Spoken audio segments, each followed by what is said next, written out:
नमस्कार दर्शक बंधु चलतु नजर पकाइबा आज सकालर केतोटी गुरुत्वपूर्ण खबर उपरे सेथिपाई वीडियोटी को शेष पर्यंत देखा मोर अनुरोध। वीडियोटी भल लगिले वीडियोटी को लाइक करी चैनल को सब्सक्राइब करी कमेंट माध्यम जणातु आपण माने आम वीडियो केउ जिल्लारू देखुचंती। चलतु आज सकालर खबर उपरे नजर पकाइबा। प्रथम खबर सार्वजनीन हेब रत्न भंडार अलंकार। रत्न भंडार रे केते अलंकार अछि ताहा सार्वजनीन करिवे सरकार। ए नै विधानसभा रे लिखित उत्तर रखिचंती आईन मंत्री पृथ्वीराज हरिचंदन। से कहिचंती गणति बणति हेबा परे अलंकार नै तथ्य दिया जिवो। वर्तमान रत्न भंडार मरामती कार्य चालू रहिछि। शेष हेबा परे गणति बणति कार्य करा जिवो। शेष थर पई 1978 मसीहारे रत्न भंडार गणति मणति होइतिला। और प्रधानमंत्री किसान सम्मान निधि योजनार 19तम किस्ती केंद्र सरकार फेब्रुआरी शेष सुद्धा जारी करिवे।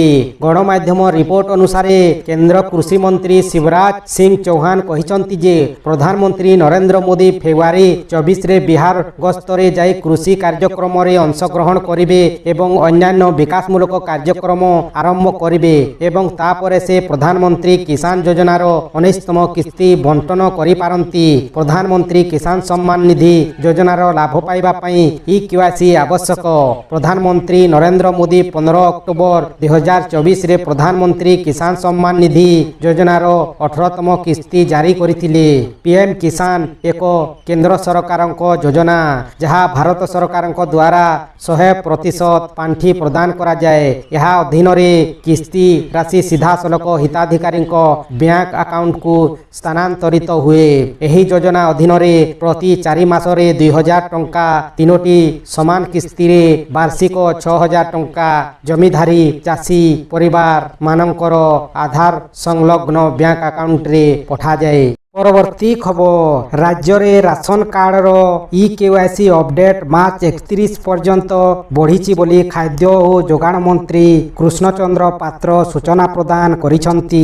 पंचम थर पई संप्रसारण करिसंती राज्य सरकार। आज ई-केवाईसी अपडेट रो अवधि सरिबार थिला किंतु एही अवधि को पुणी मार्च 31 जाए बढ़ाई देइछंती सरकार। वर्तमान सुद्धा 37 लाख लोक ई-केवाईसी करि नाहंती। जेउ माने भी ई-केवाईसी करि नाहंती सेमानकु पुणी एक सुजोग देइछंती राज्य सरकार। जेउ माने ई-केवाईसी करि नाहंती सेमाने मार्च 31 सुद्धा कराई नियंतु। मंत्री कहिसंती किछि स्थान रे नेटवर्क समस्या पई लोके ई-केवाईसी करि पारि नाहंती। 111 स्थान रे स्लो नेटवर्क एवं 230 स्थान रे नेटवर्क नथिबा कारणरू लोके ई-केवाईसी अपडेट करि पारि नाहंती। मोर 341 सेंटर रे नेटवर्क नथिबा कारणरू ई-केवाईसी करिबारु वंचित होइछंती। एही तथ्य सामना को आसीबा परे सरकार अवधि पढ़ाइथिबा मंत्री सूचना दैछंती। परवर्ती खबर राज्य रे एबे खरा बढ़िबारे लागिछि। फगुणरू तापमात्रा 35 डिग्री टपी जाइथिबा बेले झारसुगुड़ा अनुगुर रे ताती असह्य कलाणी। शुक्रवार राज्य रे सर्वाधिक तापमात्रा समस्त स्थान रे 35 डिग्री तले रहिथिला।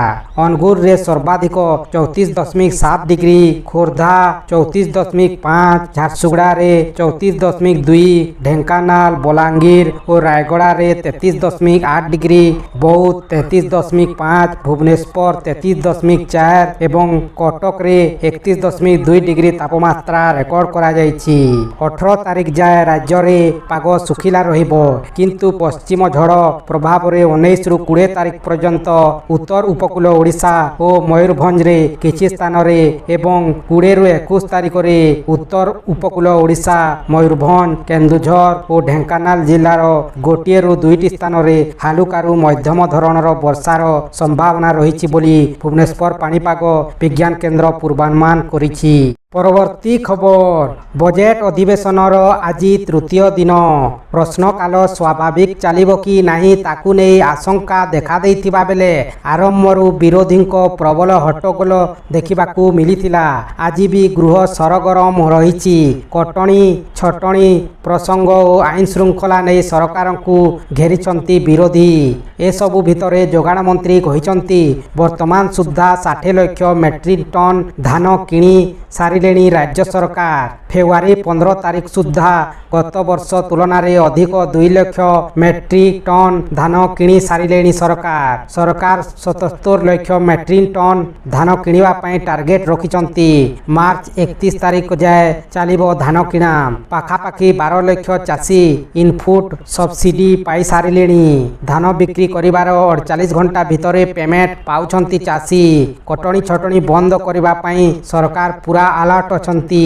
କଟଣି ଛଟଣି ବହୁତ କମ୍ ହେଉଛି।